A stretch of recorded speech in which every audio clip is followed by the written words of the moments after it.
கர்த்தருக்கு பிரியமானவர்களே, கர்த்தர் எப்படி நம்மை வழிநடத்தி கொண்டிருக்கிறார் என்று நாம் தொடர்ந்து இந்த தொடர் போதனையிலே கற்றுக்கொண்டு வருகிறோம் அல்லவா? கர்த்தர் நம்மளை வழிநடத்தும் போது நம்முடைய குடும்ப வாழ்க்கை மட்டுமல்ல, நம்முடைய வாழ்க்கையிலே என்ன தேவை, எப்படி நீ அதை கையாளணும், ஆ நாவை எப்படி சரியாக பேச வேண்டும், எந்த சூழ்நிலையிலும் நீ எப்படி நடந்து கொள்ள வேண்டும் என்று கற்றுக் கொடுக்கிறார். அதனால தான் அவர் கர்த்தர் எப்படி நம்மை வழிநடத்துகிறார் என்றால், வெறும் உங்களுடைய குடும்ப வாழ்க்கை மட்டுமல்ல, எல்லாத்திலையுமே உங்களை வழிநடத்துகிறார். ஆகையால் இந்த தொடரில் நீங்கள் தொடர்ந்து கேட்கணும், கர்த்தர் எப்படி வழிநடத்துகிறார் என்று நான் அதிகமாக உங்களுக்கு இது தொடர்ந்து சொல்லி கொண்டு வருகிறேன். இந்த தலைப்பில் பாருங்கள், நம்முடைய தேவன் இரக்கம் செய்கிறார். அது எப்படின்னு நான் லாஸ்ட்டில் உங்களுக்கு அந்த பகுதியை இந்த முடித்த உடனே உங்களுக்கு அதை எப்படி செய்கிறார் என்று நான் உங்களுக்கு சொல்லுகிறேன். இரக்கம் செய்கிறவர் நம்முடைய தேவன் இரக்கமாக இருக்கிறார்.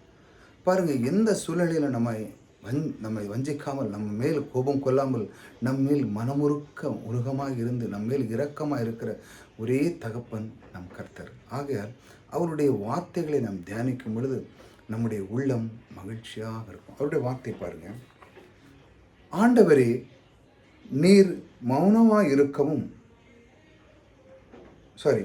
அவருடைய இரக்கங்களுக்கு முடிவில்லை, அவைகள் காலைதோறும் புதியவைகள், உமது உண்மை பெரிதாய் இருக்கிறது. அவருடைய இரக்கங்களுக்கு முடிவில்லை. தேவனுடைய இரக்கங்களுக்கு முடிவே கிடையாது. அவருடைய நம்முடைய வாழ்க்கையில் பாருங்கள், எத்தனையோ நம்முடைய வாழ்க்கையில் தவறுகள் பண்ணியிருக்கலாம், எத்தனையோ சூழ்நிலைகள் தவறான வார்த்தைகளை உச்சரிச்சிருக்கலாம். நம்ம நிறைய பேரை ஒருத்தருக்கு ஒருத்தர் சொல்லி கோலி மூட்டி அதை ஏகப்பட்ட விஷயங்கள் நம்ம செஞ்சுருக்கலாம்.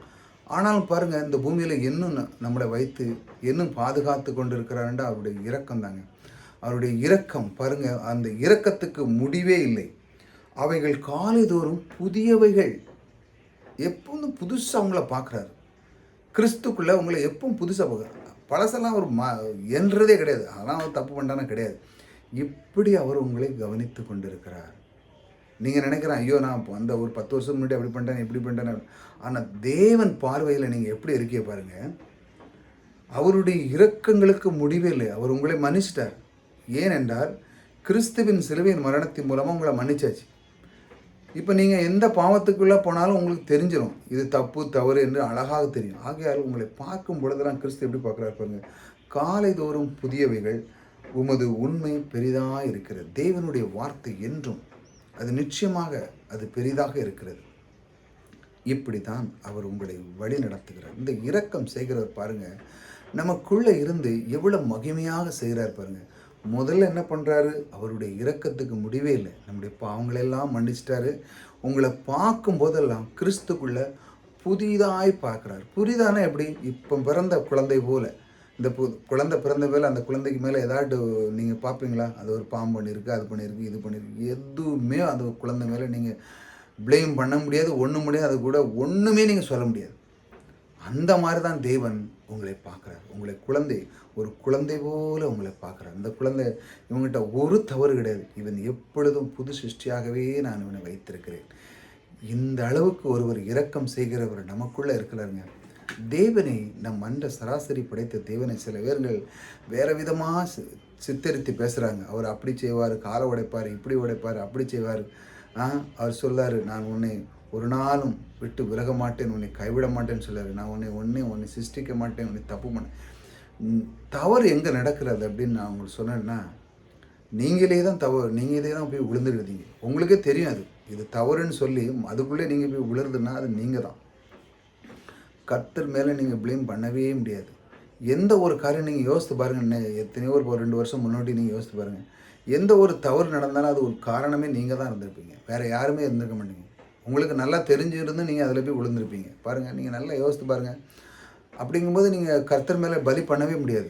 அவ்வளோ இருந்துமே இந்த இரக்கம் செய்கிறவர் பாருங்கள். அதனால தான் நான் உங்களுக்கு முதல்ல சொன்னேன், இரக்கம் செய்கிறவர் நம்மளுக்கு இந்த அளவு நேசிக்கிறார் என்றால் உங்களுடைய உள்ளம் பூரிச்சு இருக்கணுங்க. தேவன் என்னை மன்னித்துட்டார், என்னை பாவங்களெல்லாம் நீக்கிட்டார். ஏன்மே நீங்கள் உங்களுக்கு பாவம் செய்ய தோணுமா? தேவனுக்குள்ளே வந்த பிறகு இதெல்லாம் அறிஞ்சிடணும், இதெல்லாம் நீங்கள் தெரியணும். இதெல்லாம் மன்னித்து என்னை புதுசாக பார்க்குறாரா, குழந்தை போல பார்க்குறாரா, என்னை அந்தளவு நேசிக்கிறாரா, இந்த தகப்பர் என் கூட இருக்கிறாரா, ஹல்லேலூயா அப்படின்னு பார்க்கும்போது இப்படி தேவனை அறிந்துக்கிடணுங்க. தேவனை பெரிய இந்த வில்லன் மாதிரி படத்தை போட்டு அவன் அடிப்பான், வாங்குவான், வெட்டுவான், கொல்லுவான். இயற்கையில் நீங்கள் இந்த உலகத்தில் வந்தீங்கன்னா ஒரு நாள் ஜனனம் மரணம் கண்டிப்பாக உண்டு இல்லையா? ஆகையால் அதையெல்லாம் சிந்திக்காத போது நம்ம அதெல்லாம் சிந்திக்கக்கூடாது.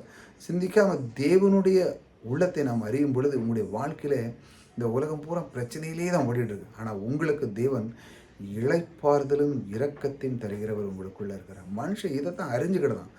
அறியும் பொழுது இந்த வார்த்தை நாவில் எடுத்து சொல்லும் பொழுது அவனுக்குள்ள ஒரு புத்துணர்வு வருது. அவனால் இருக்க முடியாது. நம் தேவன் இப்படிப்பட்ட தேவனா, இரக்கம் தேவனா, என்னை அந்த அளவுக்கு மன்னிச்சு என்னை ஆசீர்வதித்திருக்கிறார் என்று சொல்லி அவன் மனமகிழ்ச்சி செல்கிறான். அதனால தான் நான் உங்களுக்கு சொன்னேன், இரக்கம் செய்கிறவர் உங்களுக்குள்ளே இருக்கிறாங்க. நீங்கள் எதை பற்றியும் கவலைப்படாங்க.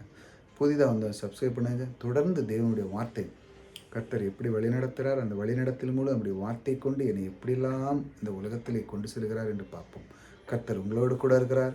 கர்த்தர் உங்களை ஆசீர்வதிக்கிறார்.